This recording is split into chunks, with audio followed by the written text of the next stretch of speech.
In my walking, I have run into people who said that they want to volunteer with the city. They have all kinds of skills and talents in their life. They want to do that. We need to have a volunteer corps, and we can look at the different skills, etc., that are available because people want to. And don't have them volunteer 40 hours a week. But won't the city want a background check? Doesn't the city now want to do a background check on volunteers? Well, let me just say, I agree with that. And these are people who say they have no problem with a background check. Yeah. Because you do want to do a background. You don't want to just let anybody, end up working in, especially talking about parks, you're talking about, playgrounds and the like, you have kids. You do want to do a background check. If somebody says they don't want to do a background check, that's somebody you don't really want. They're doing something maybe. But when you do your background check, if somebody, had a bad check, that doesn't mean that they can't go and help you, with some landscaping. Well, the economy is bad. So look at, what it is that you're getting from that. But again, a volunteer corps, I like that. And then your neighborhood groups. There are neighborhood groups out there that, they sometimes they're eating and, that kind of stuff. There's more that they want to do than get together and eat and listen to the chief and the manager and everybody else talk. So what they need to do, and I think would be willing to do, is to look at their neighborhood and then as an assessment is being made, if you've got widows, widowers and the like, seniors who used to keep up their lawns and stuff and now they're not able to, provide them with some assistance. Oh, Gwen, I love it, I love it. My neighbors are retired. They mow my grass. It saves me $1,200 a year. And now they said to me, I said, I got to pressure wash my sidewalk. They said, get the bleach. We'll do it with you on Saturday. That's community. That's what's lost in this country. Yes, and that's what we've got to get back to, community. Talk to each That's why when I was walking, I love that volunteer and I saw in areas too where we could have pocket parks. Yes. Pocket park. What's a pocket park? Pocket park is a small area. It's not a neighborhood park. Yeah. Like mine, I have 8 around it. Central Park. That's what it is. Yeah. They're smaller than that. It's small. Okay. It's small. It's small. But just a place it's small to enough for people to gather, to have cookouts and all that kind of stuff. And what you do is you find a neighborhood group or a group that's willing to keep it up once the city goes. All you do, you mow it. You may end up, purchasing it and the like, but it's a small area where you couldn't build a house, you couldn't do anything else, so you could have a park there. There's many of them, they have trees and everything else, so you could, have plants in the like, and just have a neighborhood group who say they would be willing to keep it up, and, get some benches and something like that you would put there, and then allow those individuals the opportunity of using that as a gathering place. It builds community, it builds pride, it brings people together. I love it. Absolutely. So, those are just a few examples of what we can do that would not cost a lot. That's why, they was like, we do this, it's going to cost. It's not going to cost a lot of money. It costs me nothing, but I need to say this, guys. You guys got to take a breath. Are you really? You got to take a breath and let me say something. This is Goliath Radio, WELE, 1380 AM, Ormond Beach, Florida. I want to again thank our guest, Gwen Azama-Edwards. This is her show. And Chris Dawn, it is exciting. It is exciting to talk about, and that's really what excites me most about, about politics with you, Gwen, is it's not about you. No, absolutely. When I talk to other candidates, it's always about them.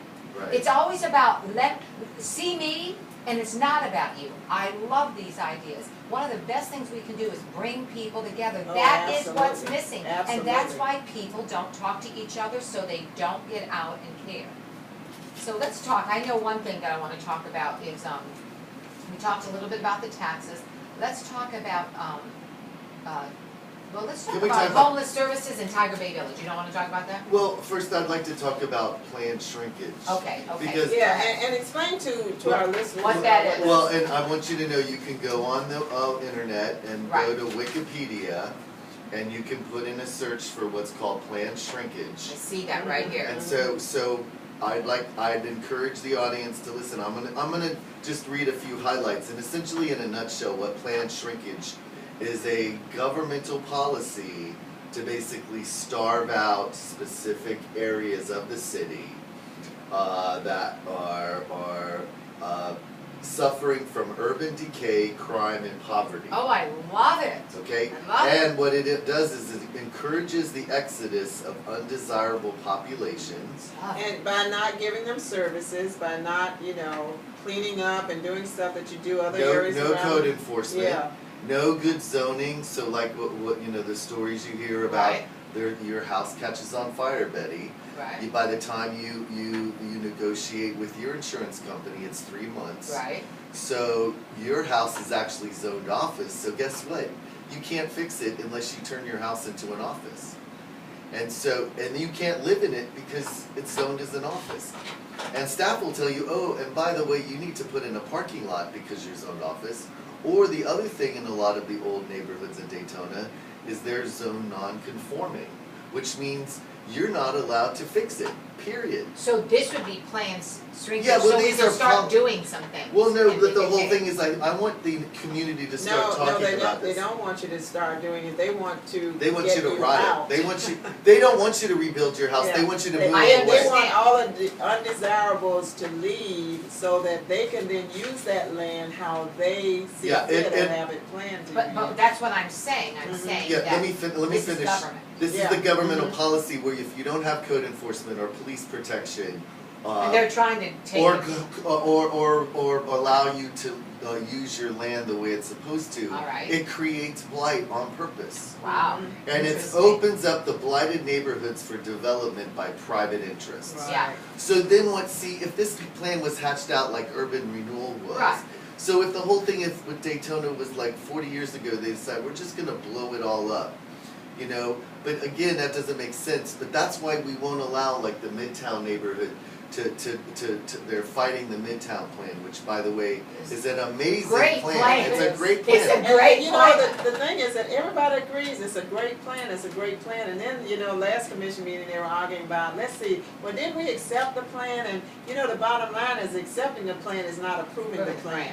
Right. People can, that is kind of not even semantics, it's a difference in terms of meaning in those words. Accepting a plan, you can accept anything, that does not mean you agree with it. It Doesn't mean you don't move into do it. anything. Doesn't No. mean you You move just it. say, oh, you giving, oh, thank Oh, you. thank you. It's like somebody giving you a pair of shoes. Yeah. You may never wear them. You may just give them to somebody else, or you might Accept throw them in the dump. But the bottom line is you did accept it. Well, I used to know the city planner years and years ago, and I said to him one time, I said, out of all the cities I've ever been in the world, this city is it's not planned like other cities. What's going on? Well, it's like they're there? starving it out to totally rake and scrape it. Okay. So to me, this is the thing where evidence is pointing. Like my neighborhood, for example, wanted a historic district. Right. We wanted an arts district. Oh, I love We it. wanted what was a state neighborhood improvement district. Right. Then we wanted. And you had opportunities for grants to actually come Oh, in and help with that. and there are Yeah. lots of things, and that was And one what of the happened? reasons. Oh no, the staff doesn't want to have it because again, it's like starving out my neighborhood. Right. The Midtown, they want to do their Midtown plan. Their zoning's going to have to be changed. The zoning in most of the old areas of the city need to be changed. Right. Again, oh no, we're not going to do it. The land development code. So nobody wants to buy there. Well, they're creating a policy that makes it almost impossible. Okay. And what you don't want though is in the zoning that you set it up in such a way that what's there is not grandfathered in. Correct. Yeah, because It's non-conforming. you don't want to set up a situation so that people who have their properties there, they've been, many of them, taking care of them and everything else, and then all of a sudden, they've changed the zoning, so now, if Who something cares? happens to your property, Right. you can't go back and rebuild or anything. fix it or whatever else. And this is what stops investment That's in the what's community. stopping a lot of good improvements to people's homes and businesses So in how the would area. you stop that, Gwen? Ms. Mayor. We need to work to change that law. And there's some who say, oh, it's tied with the state statute. Then you Yeah. can work to change the state statute. Well, I think it's become a policy of the city that some white knight developer was going to come in and totally, like it Clean says, everything up. it says to encourage the exodus of undesirable populations, meaning the poor, minorities, Wow. and all of these things. You get them out and you tear down their whole blocks. And What then a, we'll go what from a, what a fantasy, huh? Yeah, and we know that the really worst area in the city, which is the area that has the most need. It's they the call enterprise it the worst zone. because it needs the It's worst. the enterprise zone. 32114. That's the enterprise zone. 32114, yeah. The enterprise zone. So everything from Mason Avenue to pretty much Bellevue, Okay. and everything from Nova Road to the river, Wow. with the exception of maybe Beach Street from Bay Street to Orange Yeah, Avenue. in that area it's renewable. But that's the only focus they have. in But that. you know, Chris, it's really sad though, because one thing that Gwen said, what I really see is, because I lived in Daytona Beach for 36 years, is that over on the beach side where it should be so beautiful, it actually looks as if a bomb had been dropped over there Right. in several places. I mean, because I go over there all the time because I do business, But- and it's amazing. But the reason for that, Betty, is that if you want to devalue the properties on purpose, Right, that's what you do. you then Which is what he's talking about. the This is where I can transformation. then come in and buy your house for $5, Right. and the whole street for $25. So go And- to that website. I'm Yeah, glad. I'm and glad you said in that. our city, we got a few minutes. But in our city, if you go to realtors, they will tell you that our cities, in our city, our properties are valued at some of the lowest rates. Property, exactly. Yeah. Absolutely. In the United States. Anywhere, yeah. In the United States. Particularly in the county, and what that means is that because they're valued so low, if you don't have a high tax rate, you're not gonna get much of any money out of it, so, we end up having to set high tax That's rates to correct. accommodate. But the bottom line is that what we should be doing is going in, helping to clean up the neighborhoods. Stabilize to them. get the properties to the point where they're valued higher, the entire neighborhood is valued higher, and then what you end up doing is being able to get more from the lower taxes. So tax rate. so actually, what? We gotta clean it up. You You gotta gotta clean it up, you gotta you've gotta clean make, it up. but you've gotta do Yeah. it through community service. Oh, yes. What was they doing? Through, Clean it I up, say clean it, green it, and then you can promote sell it. it, sell it. Yes, yes, absolutely. And, you know, That's people a big say, one. they hear it and they say, they Big laugh and da, da, da, da. But we gotta clean it. We gotta clean, not just clean it in terms of trash and the rundown houses and the this and the that, but we Yeah. gotta clean up our image too. Well, we gotta clean up the people that are staying here, Glenn. Well, The and bottom line is, that's the bottom line. That brings the homeless thing and Okay. this city data. I also want to encourage listeners to get online, and there's a website called City Data. Right, And it's a really important website where it has demographics for all the different cities. And ours, by the way, for Daytona are seriously outdated. They're old. It's old statistics. right. And then the other part is So it's something they don't wanna talk about.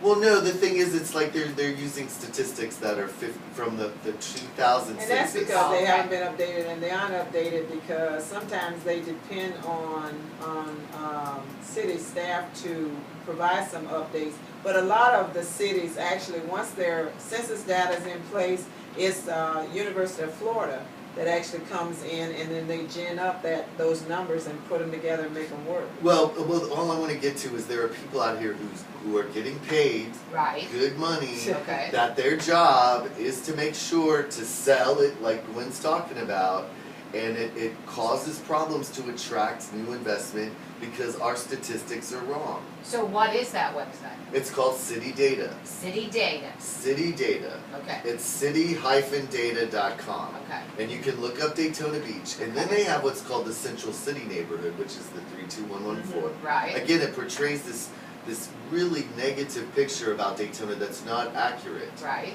So a lot of people doing preliminary market research for locating sites for new businesses look at And these. for actually moving to a city. Well, and then City Data Too. has a blog on it. And what I wanted to get to is that because all the social service agencies are located in the 32114, Right. predominantly for Volusia County, Mhm. Daytona is attracting, I would say, most of the street people that you see. My firsthand working with them, because they are in my neighborhood, Right, is finding out or realizing that 95% of them are from other states. Exactly. They were not even from, they don't have any community ties to Volusia County whatsoever. They're like Aileen Warnos was, where she was some kind of drifter, but she had a bench worn out from her from Oklahoma or whatever. And these are the kind of people we're attracting to our community for decades. And really, law enforcement will tell you that there is a draw here. For some reason.